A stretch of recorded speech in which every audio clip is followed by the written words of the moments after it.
Trevor Noah was interviewed by Al-Jazerra Plus, and he had some interesting things to say about free speech a few days ago. Here we go. It is undeniable that satire plays a role in speaking truth to power.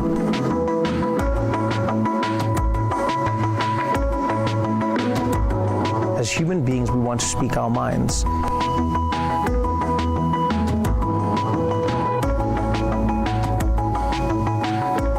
going to open up our libel laws so when they write purposely negative and horrible and false articles, we can sue them and win lots of money.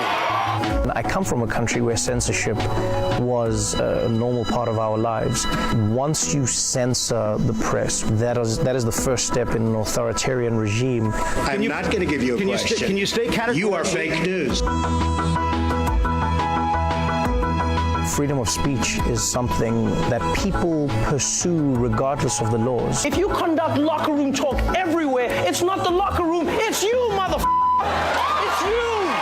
If Paul Ryan is like a fine wine, then Donald Trump is like a fine meth. Just a little and you're like, what the fuck is going on?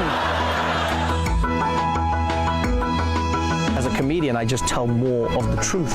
You know, any leader who is tweeting policy is ridiculous.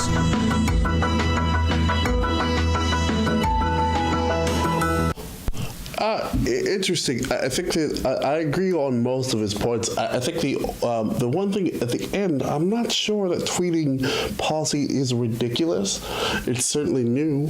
It's certainly things that most people don't do before, haven't done before. I don't know. I kind of feel like having an open door to government and what our policymakers are actually thinking it could be good in some cases. I'm not saying it necessarily is in this case, because Trump is, Trump. But I can totally see where the awkwardness would come from. But otherwise, I pretty much agree with him. I mean, I think he's totally on the money in that, that speech should be sacrosanct, whether you enjoy the speech or not. See, the problem with most people in speech is that they don't think that speech should be free. They think that speech they agree with should be free. And I just don't stand for that. I think that everyone should be able to say whatever the fuck they want to any willing audience. And then we shouldn't stand in the way. Obviously, when it comes to the First Amendment, it's not that's not government stepping in. But what I think that's the government not stepping in. But one of the things that one of the problems that I have, especially increasingly with the left, is that we're stepping in and saying that, hey, if you don't agree with me at all, you can't speak. And there is this sort of like blind spot that's in their heads that they think that they either don't think or haven't thought that it's possible that this could be flipped on them. And not only possible, it definitely will.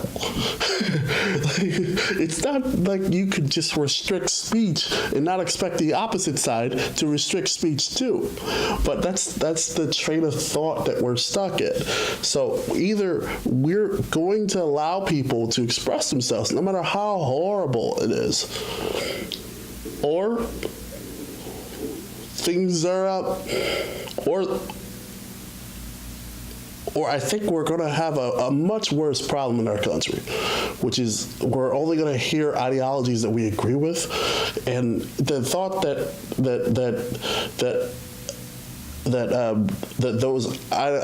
what we agree with would always be correct is sort of short-sighted, and history proves us wrong. Polite society thought that a lot of things were okay in previous eras. Polite society people in society didn't step up and stomp. Some people did. Some people made noise. Some people argued and fought for things, everything from to a black black drinking fountain and a white drinking fountain, to redlining and all sorts of segregation racially, to predatory loans for low-income folks. And even to this day, they exist in different ways.